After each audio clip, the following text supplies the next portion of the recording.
These dunes, scorched by the sun and lashed by the winds, finally come to die on a coast mercilessly beaten by the waves.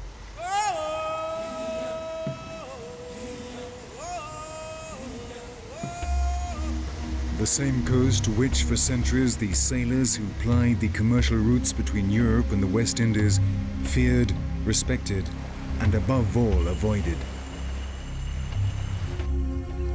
This coast has inspired many a writer. Its sands are strewn with the skeletons of dead animals, bleached by the sun, testimony to the harshness of this coast, where only the strongest and best adapted are capable of surviving. They have seen many tragedies at sea, and this place has well earned its fearful name: the Skeleton Coast.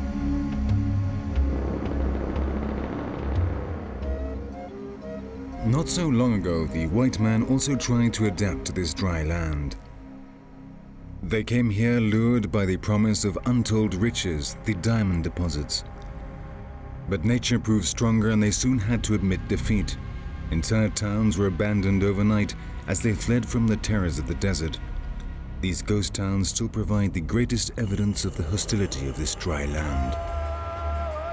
Shipwrecks of many ages and many nationalities, worn by the passing of time, still lie half buried, perhaps silently lamenting their absurd, unexpected fate. The old ships made of wood have slowly crumbled away, the combined effect of the sea, the wind, and the sand. But the most modern ships made of metal rise like ghosts from the deserted beaches.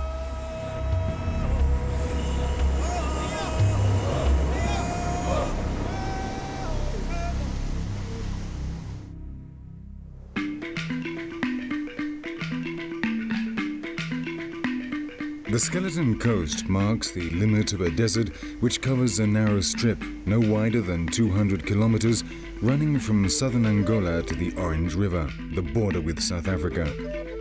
Like a coastal belt, the dunes and rocks of the Namib Desert cover 250,000 square kilometers along more than 2,000 kilometers of the Atlantic coast of Namibia.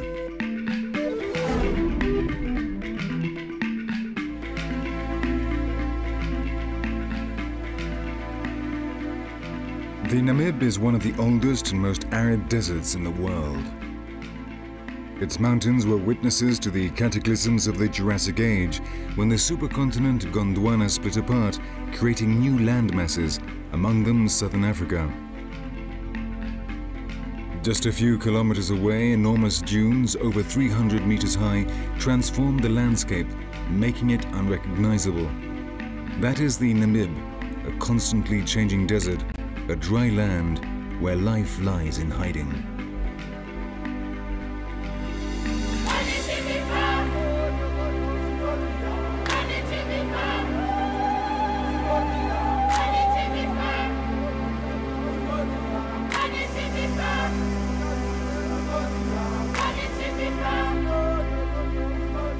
From the air, this mass of orange-colored sand seems endless. These are the tallest dunes in the world, and below them lies the world's largest diamond deposit. It's a fantastic sight, which could only have been created by nature.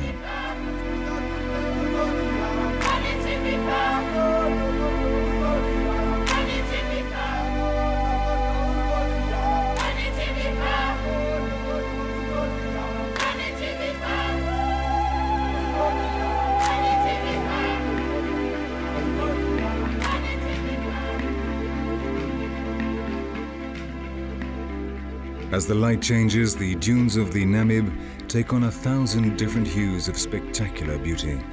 They are like mobile sculptures, shaped over thousands of years by the wind.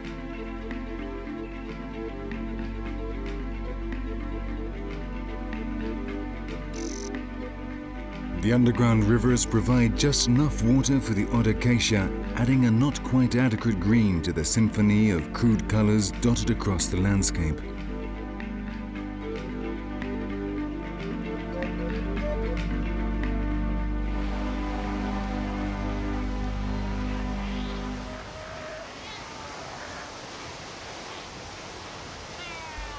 But every year there is a veritable explosion of life along the Skeleton Coast.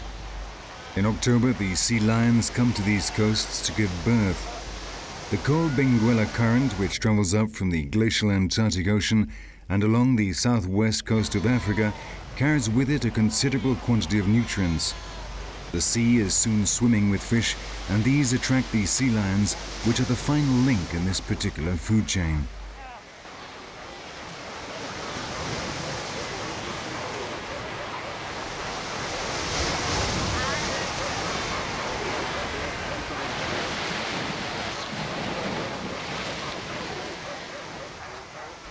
At this time of year, Cape Cross is home to the largest colony of sea lions, over 100,000 of them.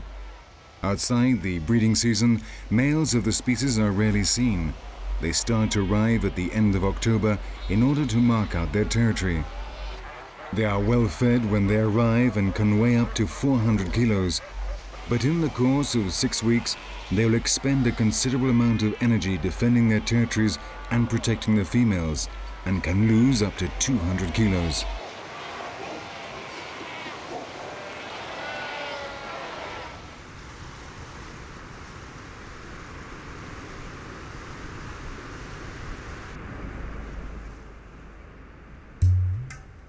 The first European to set foot on this coast was the Portuguese Diego Cao in 1486.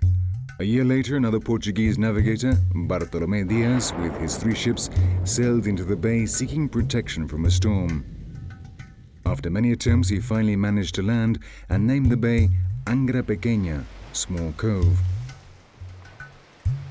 But it was not until 1883 that the first stable settlement was established, when the German navigator and merchant Adolf Luderitz reached an agreement with the head of one of the Nama tribes. Luderitz bought the bay for a relatively small amount of money and 60 rifles in order to set up a whale processing plant here. A few months later, Chancellor Bismarck declared Namibia a protectorate of the German Empire. In 1904, war broke out between the Nama and the Germans, and Luderitz became the first prisoner of war. These are rich waters, and the whaling business rapidly flourished. A port and a modern processing plant were built. But the real industrial and economic boom came later with the discovery of the diamond mines. This was in May 1908 when, during the construction of the railway line, a worker called Zachary Lawala found a small bright stone lying on the ground. He showed the stone to his boss, the German Augustus Stauch, who, realizing what it was, requested permission from the authorities to prospect in the area.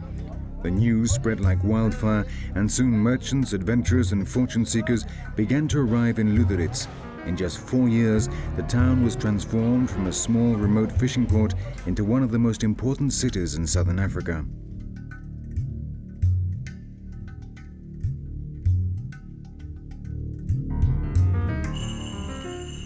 Still today, very little has changed around Luderitz.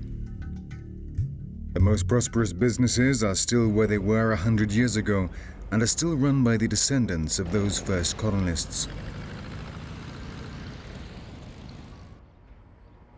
And the city itself, though it has changed slightly more, still retains the atmosphere of a remote frontier town.